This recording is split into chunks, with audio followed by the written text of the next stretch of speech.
नाज़रीन किराम अस्सलाम वालेकुम। हफ्ता रफ्ता का एक ताज़ा शुमारा लेकर हम आपकी खिदमत में हाजिर।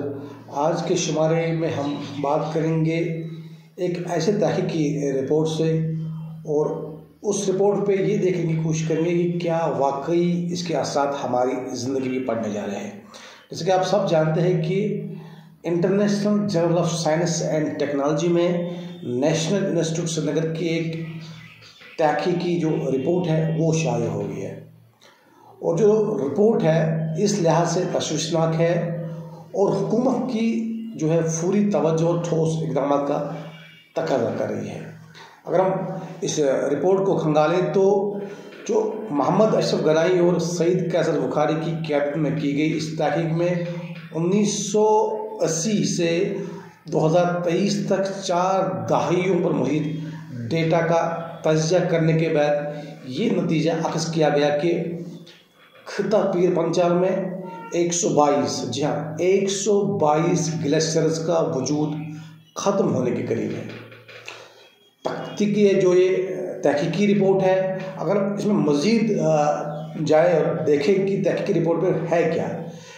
तहकीकी रिपोर्ट में तफसील पेश करते हुए कहा गया है कि जिन ग्लेशियरों का मुँह जुनूब की तरफ है वो उन ग्लेशियरों के मुकाबले में जिनका मुँह शुमाल की तरफ है ज़्यादा तेज़ी के साथ पिघल रहे हैं।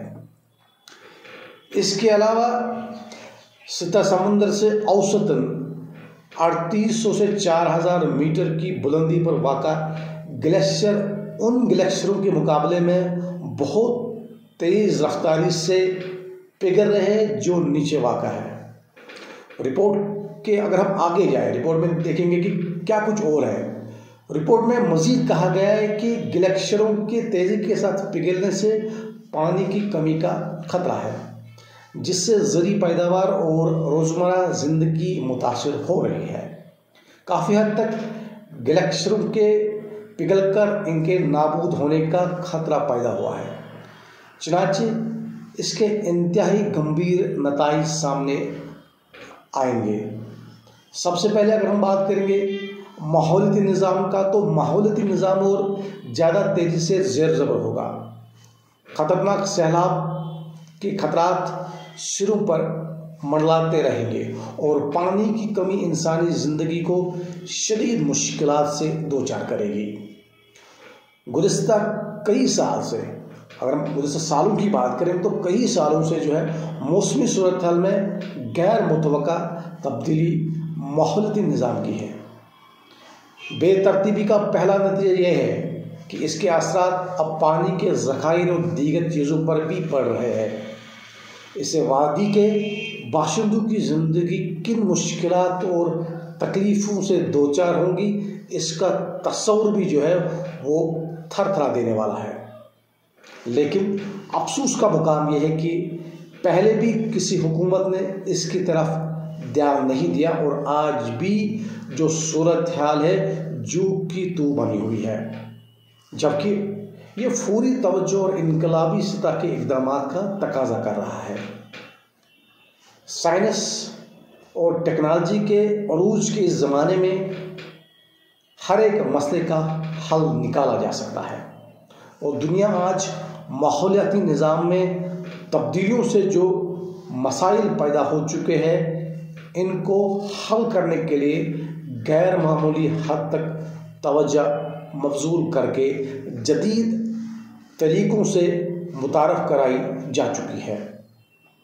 हमारे पास भी ऐसे वसाइल या सलाहियत रखने वाले माहिरीन मौजूद हैं जो इसका हल तलाश कर सकते हैं, लेकिन ज़रूरत अगर पड़ी तो बाहर से भी माहिरीन की मदद हासिल की जा सकती है। लेकिन ज़रूरी यह है कि इस मामले की नौयत को समझते हुए पूरी तौर पर मुतरक होकर हालात को पूरी तरह से बिगड़ जाने से पहले काबू में लाने के लिए एक ठोस और जामिया मंसूबा तैयार किया जाए।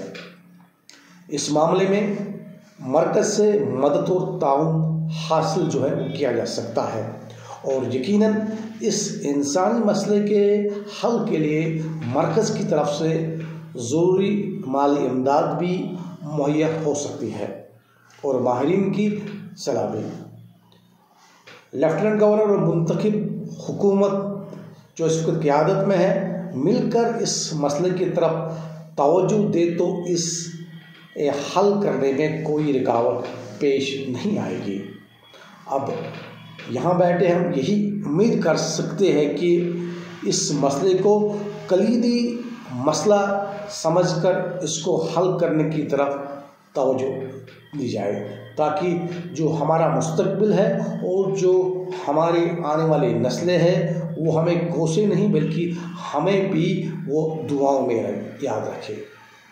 तो आज के इस प्रोग्राम में इतना ही। एक नए प्रोग्राम में हाजिर होंगे एक नए मौजू के साथ। तब तक अपना ख्याल रखिए, हमें अपनी दुआओं में शामिल रखिए। अल्लाह हाफ़िज़ नासिर।